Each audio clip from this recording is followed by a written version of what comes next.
Here are the top stories for today, May 2, 2022. After weeks of heavy price hikes, oil companies announce a minor rollback in fuel prices effective tomorrow. The Comelec plans to proceed with its panel interviews even if other candidates are absent.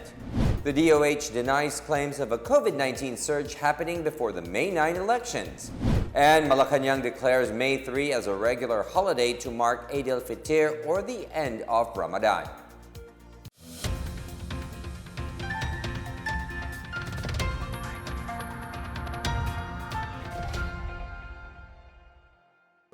Good day, I am William Theo. Welcome to the PNA Newsroom.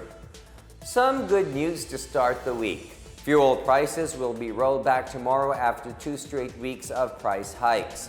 Philippine, Shell, and Sea Oil Philippines announced they will cut down prices by liters of gasoline by 65 centavos, diesel by 1 peso and 15 centavos, and kerosene by 1 peso and 15 centavos. Clean Fuel and Petrogas will implement the same changes for gasoline and diesel. The rollback will take effect starting 6 a.m. on Tuesday for all firms except for Clean Fuel, which will adjust prices at 8:01 a.m. the same day. The rollback equivalent to less than a tenth of the hikes done so far this year.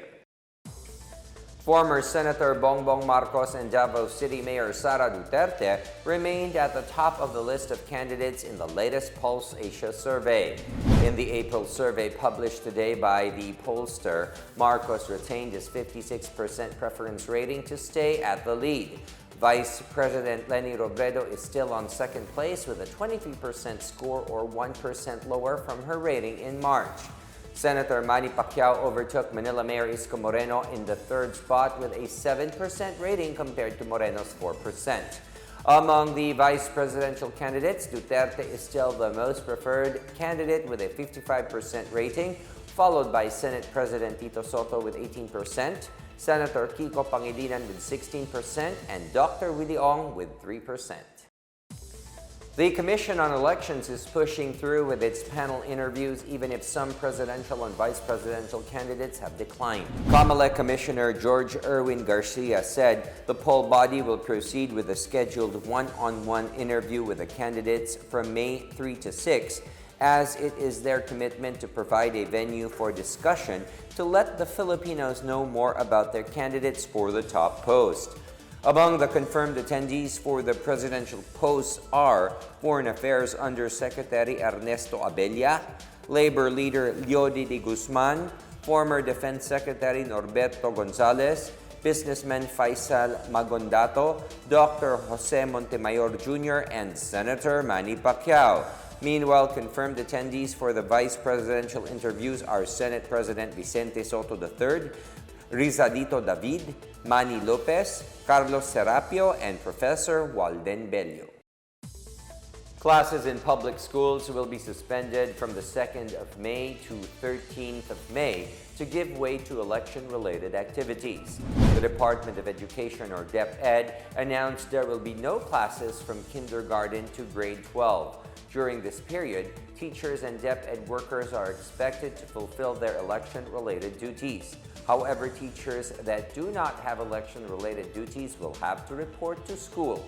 The national and local elections are slated for May 9. Meanwhile, Malacanang is leaving it to the courts to evaluate the evidence against detained Senator Laila de Lima, even after the witness against her have flip-flopped.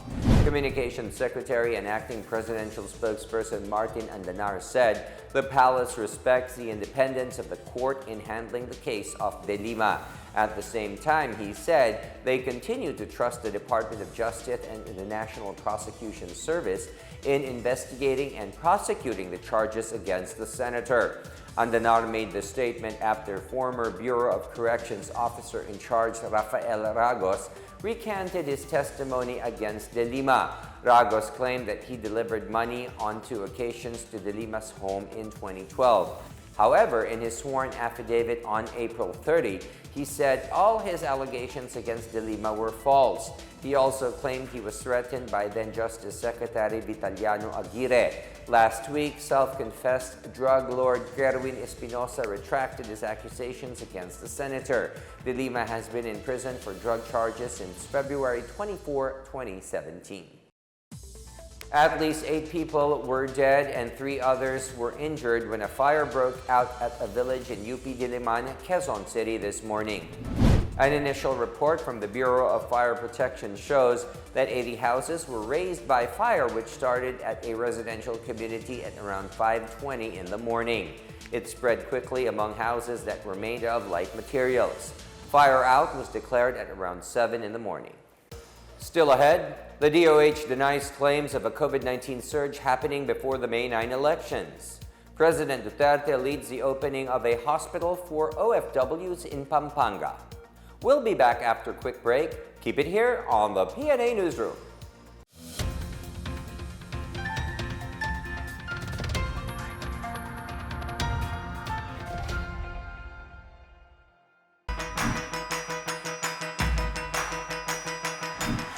Hi everyone, James Deacon here. The COVID-19 vaccines are finally here, and the government wants to make sure the vaccines reach us. So let's do our part by making sure that we get registered to be included in the vaccination list of our LGU.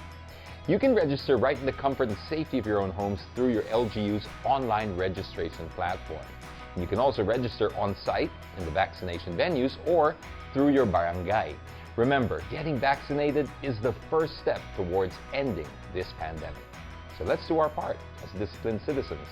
Bida ang may disiplina. Magpakarehistro at magpabakuna para sa ligtas na pamilya, ligtas na bayan.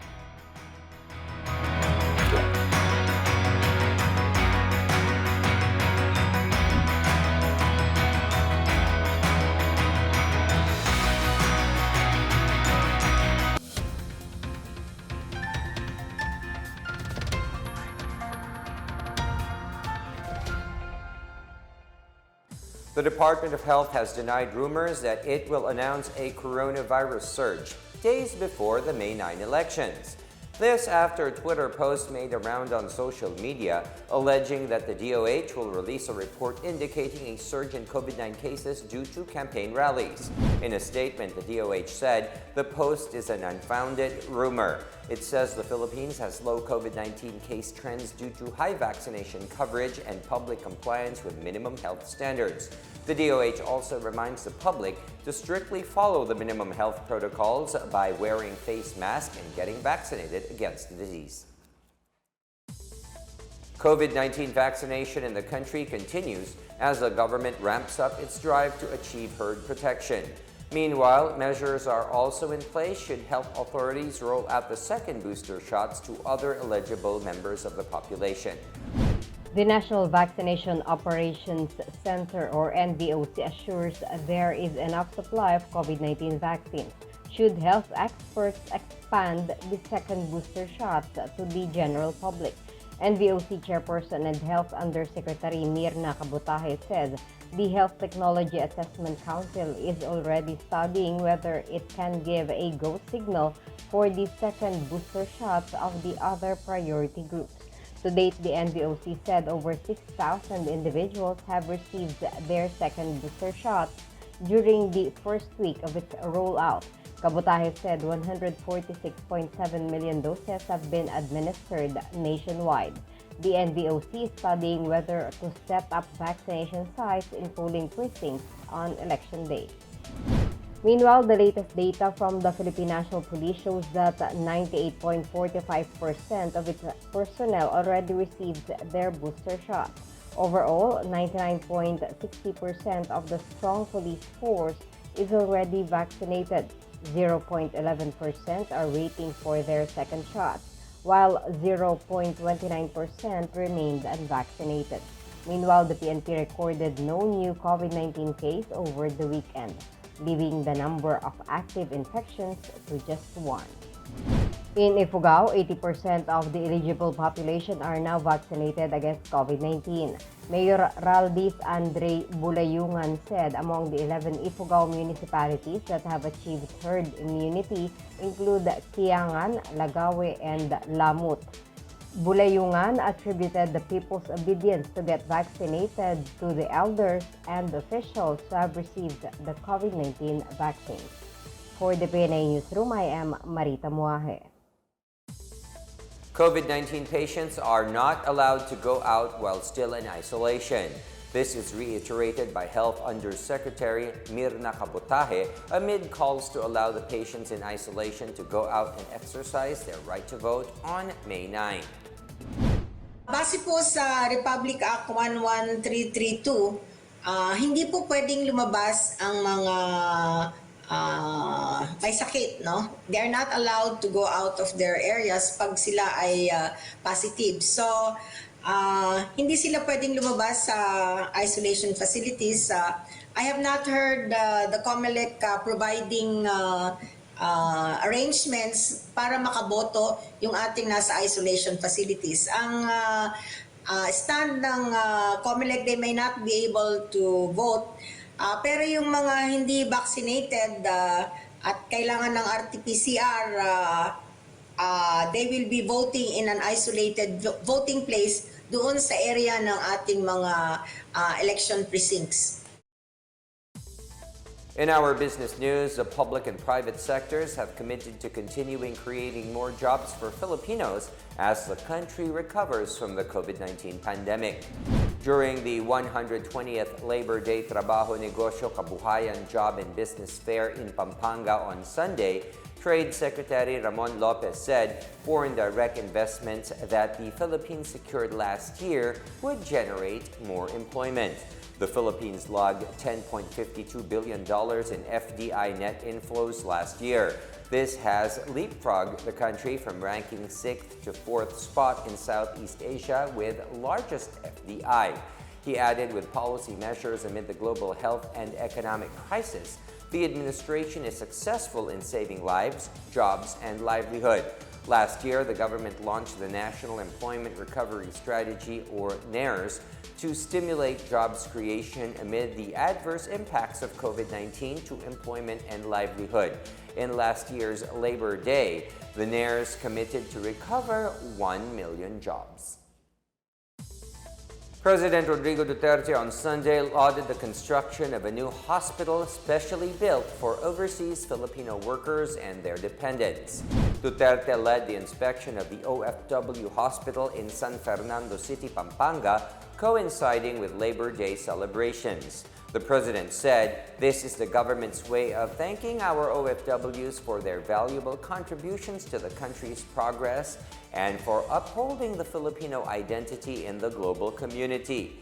He vowed full support for initiatives that promote the welfare and development of OFWs. Duterte also recognized the efforts of the Department of Labor and Employment, Department of Health, and all government and private sectors in completing the health facility.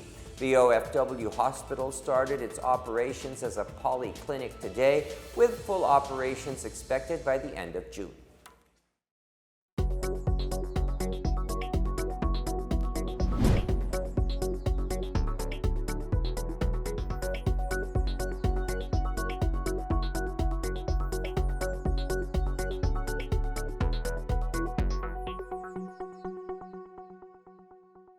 More stories from the newsroom. Malacanang declares May 3 as a regular holiday to mark Eid'l Fitr, or the end of Ramadan. And coffee lovers flock to Intramuros for the 2022 Manila Coffee Festival. Details ahead. Stay with the PNA Newsroom.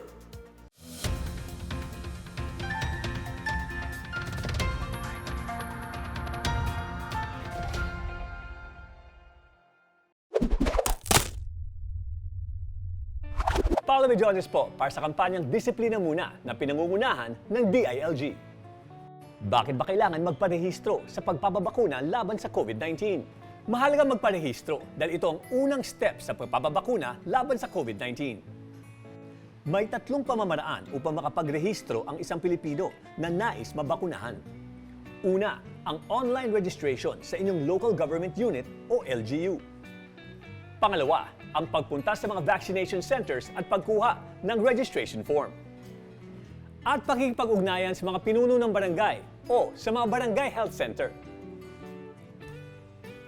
Tandaan, online, sa mga vaccination site o sa mga barangay health centers ang pagpaparehistro sa pagpapabakuna kontra COVID-19. Muli ako po si Paolo Medjones, Disiplina Muna Ambassador na nagpapaalala, huwag matakot magpabakuna. Bida ang may disiplina. Magparehistro at magpabakuna para ligtas ang pamilya, ligtas ang bayan. Disiplinadong Pilipino ay rehistrado para maging bakunado.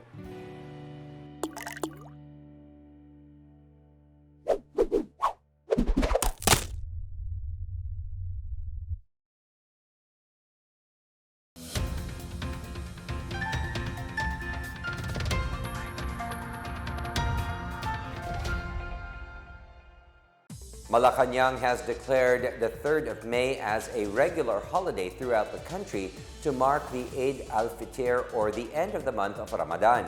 Executive Secretary Salvador Medialdea made the announcement following the declaration by the Islamic Religious Authority that Eid'l Fitr, or the Feast of Breaking the Fast, will be on May 2. Bangsamoro Darul Ifta Executive Director and Grand Mufti of the Bangsamoro Sheikh Abu Huraira Udasan said the crescent moon signifying the coming of Eid'l Fitr has been sighted. Eid'l Fitr, one of the most important Islamic celebrations, is observed 3 days after the month-long Ramadan fasting. It was established as a regular holiday by virtue of Republic Act 9177 to honor the country's Islamic heritage. The National Commission on Indigenous Peoples has ordered a company to stop occupying and operating on a portion of an ancestral domain in Quezon, Bukidnon. In a Facebook post, NCIP Chairperson Alan Capuyan said that a cease and desist order has already been served to the Kianteg Development Corporation. This resolves the petition filed by the Manobo Pulangihon indigenous peoples against the operators and owners of Kianteg. The occupied property is part of the land of over 1,000 hectares in barangays Butong and San Jose. Federation of Free Farmers Chairperson and former Agriculture Secretary Leonardo Montemayor said the order will be instrumental in the return of the displaced tribe members to their ancestral home. Since 2017, about 1,000 families belonging to the Manobo Pulangihon tribe have been living in beside the National Highway in Quezon after they were driven away from their ancestral land. A former rebel slammed the New People's Army on Labor Day, May 1, for agitating workers and luring them into joining the New People's Army. Arman Blase, former spokesperson of Kilusang Mayo Uno in southern Mindanao, said that one of their first goals was to establish labor unions. They would take advantage of the issues of workers and make them join protests and other activities of the CPP-NPA's fronts. The recruited members of labor unions participate in extortion activities in other areas. Blase said the NPA rebels did not just conduct terror attacks, but also threatened the livelihood of companies through extortion. For its part, the Philippine Army said it has strengthened efforts to secure the investments that generate employment for locals and sustain government programs. Coffee enthusiasts gathered in Intramuros, Manila over the weekend to savor the country's best coffees in the 2022 Manila Coffee Festival. A total of 32 farmers, businesses, and other exhibitors joined the event at Fort Bonifacio from April 29 to May 1. Intramuros Administration Chief Guillermo Acido called the launch a success with tickets sold out on the first day alone. In a speech, Tourism Secretary Bernadette Romulo Puyat hailed the festival as a celebration of sustainability and inclusivity. She said the event also highlights the country's focus on promoting food tourism and creating opportunities for livelihood.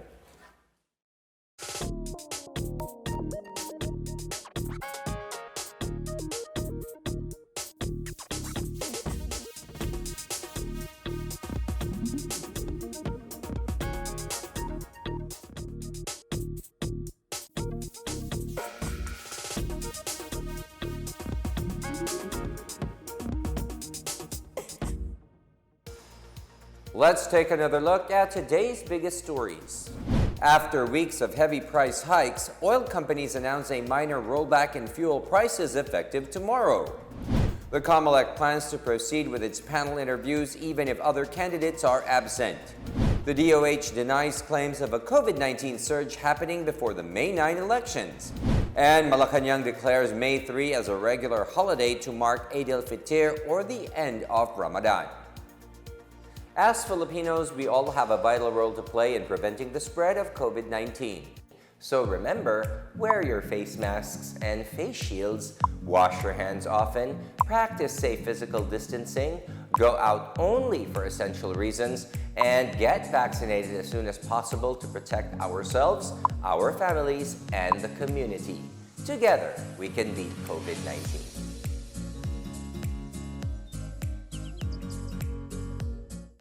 Thank you for watching another episode of the PNA Newsroom. For more news content, check our webpage or log on to the Philippine News Agency's Facebook and Twitter accounts. For more stories about the government and how it serves Filipinos, look for these hashtags in all of our social media platforms and websites. We are shown on the pages of the PCOO and its attached agencies. Also watch us on television on PTV4 and IBC 13. And that's your daily dose of the biggest stories that you need to know. From the PNA Newsroom, we tell stories that inspire change. I am William Theo. Good day, everyone.